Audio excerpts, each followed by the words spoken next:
চারা রোপণ করার পর আপনি একটা বিষয় খেয়াল রাখবেন যে চারাটায় আমার সব সময় জন্য বাড়ছে কিনা বা আমার চারাটা কোন পজিশনে যাচ্ছে সেটা দেখভাল করা অবশ্যই একান্ত প্রয়োজন। এইটা। আসসালামু আলাইকুম, আমি মোহাম্মদ তরিকুল ইসলাম, আমার বাসা দর্শনা থানার আনোয়ারপুর হঠাৎপাড়ায়। এই 12 মাসি কদবেলের চারার বৈশিষ্ট্য হচ্ছে প্রথম প্রথম থেকেই শুরু হয় ও, এবং এই যে এখন এই চারাটা লাগাবেন, আগামী যদি এখন রাখেন এই মুহূর্তে কিন্তু ফল অলরেডি ফল ধরেই গেছে।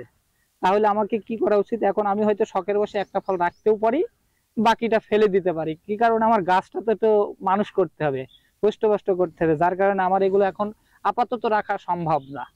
কেউ হয়তো শখের বসে টবে ছাদ বাগানে করেছে, তারা হয়তো রাখতে পারে, কিন্তু আমি হয়তো এটা রাখতে পারবো না।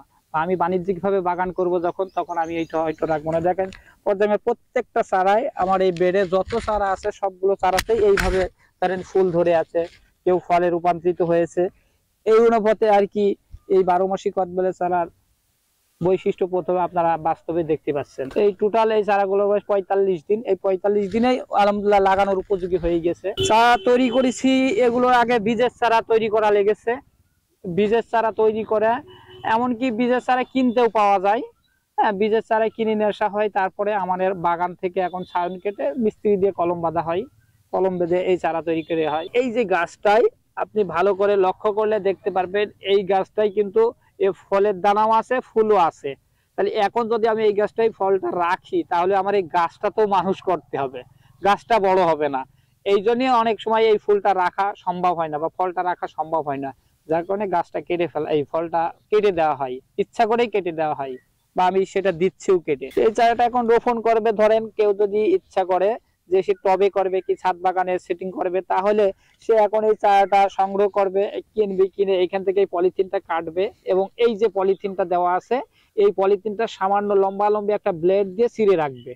তো যত বড় হবে পলিথিনটা আস্তে আস্তে ছিঁড়ে পড়ে যাবে, অথবা কেউ পলিথিনটা খুলে দিলেও দিতে পারবে, দিয়ে সুন্দর করে প্যাকেটটা সেট করবে। এখানে চারা আগাগোড়া প্যাকেট হয়ে গেছে, শুধু লাগানোর অপেক্ষা করছে। তারাও রোপণের পরে আপনি নিয়মিত দেখভাল করে, যে পানি, গাছের যদি পানির অবশ্যই প্রয়োজন হয়, পানির প্রয়োজন হলে পানি দেওয়া লাগবে, মাকড় লাগলে মাকড় নাশক দেওয়া লাগবে, ছত্রাক লাগলে ছত্রাক নাশক দেওয়া লাগবে।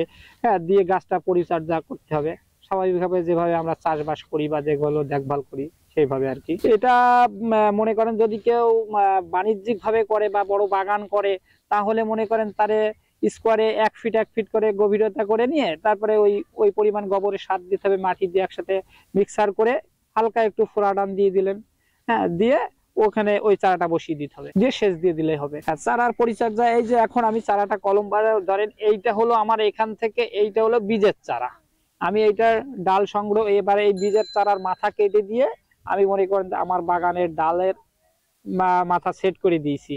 এবার ও যখন ফোটার আগ মুহূর্তে পর্যন্ত আমি ছত্রাক মাকড়, হ্যাঁ, কীটনাশক এইগুলো নিয়মিত ব্যবহার করছি, পানি দিচ্ছি, এবং মনে করেন যে হচ্ছে যা যা প্রয়োজনে এক কথায় সেগুলো সেটিং করে দেওয়া হচ্ছে। চারার রোপণ করার পর আপনি একটা বিষয় খেয়াল রাখবেন, যে চারাটায় আমার সব সময় জন্য বাড়ছে কিনা বা আমার চারাটা কোন পজিশনে যাচ্ছে সেটা দেখভাল করা অবশ্যই একান্ত প্রয়োজন। এইটা, যে আমার চারায় পানি দেওয়ার প্রয়োজন আছে, ঔষধ দেওয়ার প্রয়োজন আছে। হ্যাঁ, এইগুলো দেখভাল করলে আপনি কোনো সন্দেহ নেই আপনার গাছ সুন্দর হবে এবং গাছে অতি শীঘ্রই ফল আসবে। 12 মাসি কদবেলের বৈশিষ্ট্যই যে ছোট থেকেই ফল আসা, এইটাই হচ্ছে তার ইয়ে, যে 5 থেকে 6 মাসের মধ্যেই গাছে ফল চলে আসবে, বা যা বাস্তবে প্রমাণ দেখতেই পাচ্ছেন যে 1.5 মাস বয়সের গাছে অলরেডি ফুল এসছে। তারপরে আবার আপনি লাগাবেন, লাগানোর পর পরই ফুলদালি গুটি চলে আসবে ইনশাল্লাহ। তারপরে আপনারা সবসময় ফলো থাকবেন, যেহেতু আমি 12 মাসি কদবেল চাষি, তা আপনার ভিডিওর উপরে খেয়াল রাখবেন। যে কোনো পরামর্শ বিষয়ে আমার সাথে যোগাযোগ, আমার ভিডিও স্ক্রিনে আমার নাম্বারটা দেওয়া থাকবে, আপনারা ওই নাম্বারে আমাকে ফোন করে আমার পরামর্শগুলো নিতে পারবেন ইনশাল্লাহ।